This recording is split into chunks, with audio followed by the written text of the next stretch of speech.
I have another question, and I hope I'm not taking too much of your time, but No, we're here, brother. It's a good Saturday. We're here, man. Negro unity is what the world needs. So I'm glad to all right. be here with you. We're good. Some people would ask the question, in regards to getting money from the federal government, where is that money going to come from? How are you guys going to get this much money from the federal government? There are a multitude of ways we could. This marijuana, where is that money going? Where is all that, those billions of dollars that's been made with that? Why not put that toward the demographic that they harm the most with? Stop the damn wars. Leave people alone, even if it's oppressed and it's horrible. Like, leave that stuff alone when you, if it ain't got nothing to do with you. And why are we bullying and stealing resources and doing, that's all we're doing over there. We're extracting from people that are literally killing each other. So how are we really helping? That's kind of where I'm at. But stop the wars, stop endless wars, tax the rich. That's another they're paying less, making all that money. They don't pay anything in taxes. And I'm like, wait, we pay 21%. We pay to eat and live, and in taxes, sales taxes. Why wouldn't they have to put that back in? And there are so many solutions. There are so many ways. What's that going to do? We're going to fix our house. We're going to send our kids to college. We are going to invest back in our country. It's going to stay here and not be up on a mantle in Elon Musk's his closet. Yeah, there are so many ways that I could think of. We could sit here all day, and I could think of ways that we could form and pay for reparations. But it's white supremacy relinquishing its grip to, and kind of being the guy behind the curtain, that no one just goes over and pulls the curtain back and exposes who it is. But those would be some of the solutions and payments, some ways that we could pay for this. But when anyone else needs it, this isn't even a question, and that's the part I don't get. America's a money sovereign nation. We can print money as well as we want, but I think the main thing that we need to focus on is that's a problem for the person who injured you. Never in history or in injury law is the victim ever supposed to even consider how the tortfeasor is supposed to pay. But as for us as the victims, we should never try to put in our minds how that the victimizer is going to pay us. It is never in our headspace and our spiritual space or in our mental space to take up any time to worry about, consider, or think about any ramifications of what us getting our injuries healed should do to the nation, should do to the government, because under no circumstance is the person who stole my house, stole my car, stole my bank accounts, took the life of my children, is to be looking to me to say, well, how will I pay you? That's your problem. That's your debt.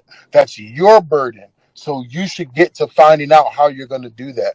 The courts say that I'm owed it, so hurry up with the payment. It reminds me of a meeting that Dr. Martin Luther King Jr. had with a few civil rights leaders. They were actually talking. One of the things he said was that we were dealt with in a special way in regards to chattel slavery. So in order to repair that, we still have to be dealt with in a special way when it comes to repairing what was done to us and bringing us back to a position of before we were ever made chattels. I think that is one of the best ways to do it, is just to go back into that special way how we were treated. It's like, if you guys chose that we were going to be treated in this special way in a disadvantaged state, then guess what? We also have to be treated in a special way when it comes to bringing us back to the level that which we were originally before we were kidnapped from Africa. This is why Special Field Orders 15 is so important, because that moment of beauty in our country that a lot of white Americans as well as Black American Negroes talk about is that part when we were not asking, right? In that moment when we were politically established, when we were politically engaged, we had senators, we had governors, we had congressmen who were Negroes that literally 5 years ago just came off of a plantation, that are now running local government, that are now running state government, that are now running the state.